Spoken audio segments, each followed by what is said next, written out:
also play better, no? But have Dembele in the game makes a lot of easy for PSG, no? Yeah, they could play better, but the fact that they're still winning when maybe they're not at their best says a lot.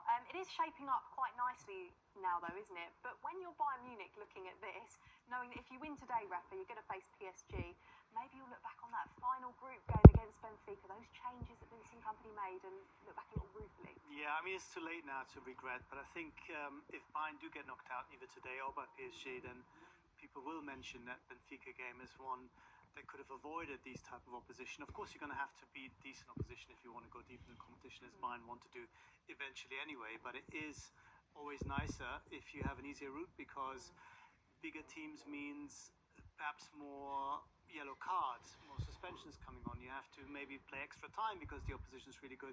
So I think they missed a trick there, and that's why I think the pressure is just on a little bit more as it otherwise would be today. I was going to ask you, what is the feeling at Bayern Munich at the moment, given the first season that Vincent Kompany had winning the league, but it feels like as an outsider, they're just expected to win the league? Yeah, I think the fact that they only finished third under Thomas Tuchel the season before made it slightly easier for Vincent Kompany, because winning the league back was seen as a genuine achievement.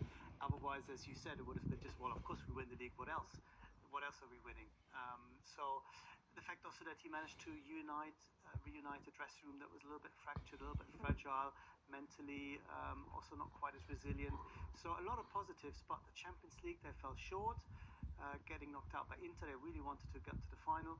And if they were to fall short here or against PSG, it wouldn't be the kind of start that is expected of him. Okay, well, we'll talk more about Bayern Munich in depth later in the programme, and of course Flamengo as well. But let's now head over to Florida and check in with our commentary team for the evening in the Hard Rock Stadium.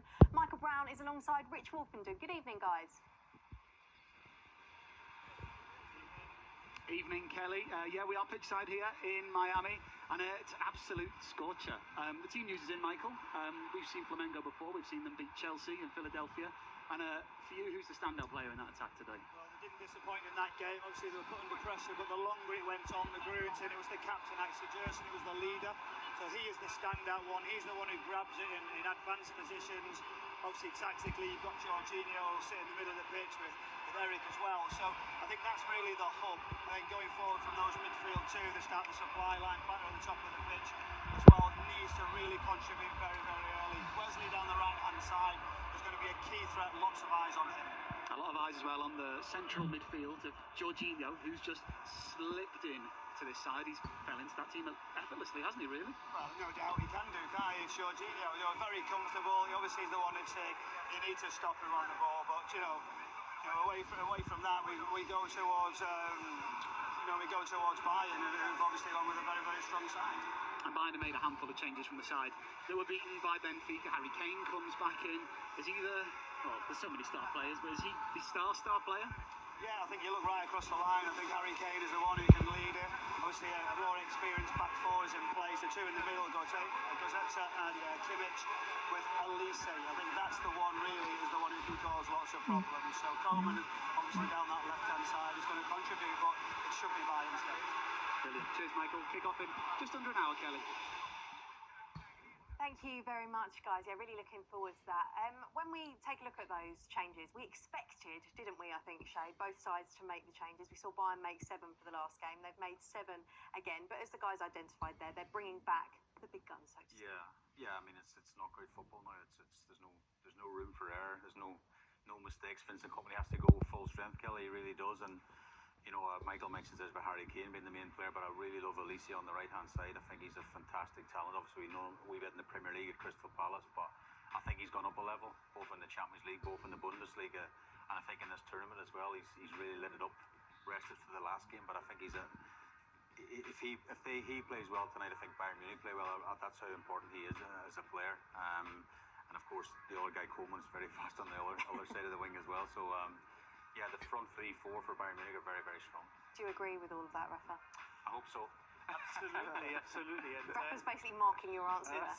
It's also interesting that Bayern have brought in Stanisic as left back. He is much better as a centre-back or right-footed player, but this is a more defensive lineup. They don't quite trust Guerrero on that left-hand side, and of course there's no Alphonso Davies. So this is really Vincent Kompany saying we have to tighten up at the back, because that's been Bayern's biggest problem at this competition and, of course, in the Champions League as well.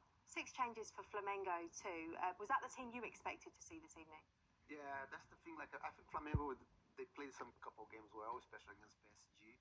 But the one change, like Felipe Luis concerns about Arrascaeta. He doesn't change Arrascaeta because he's thinking about Bruno Henrique in the game, because Bruno Henrique in terms of pressing, and also to give it like a little bit more juice. It's a better from Flamengo.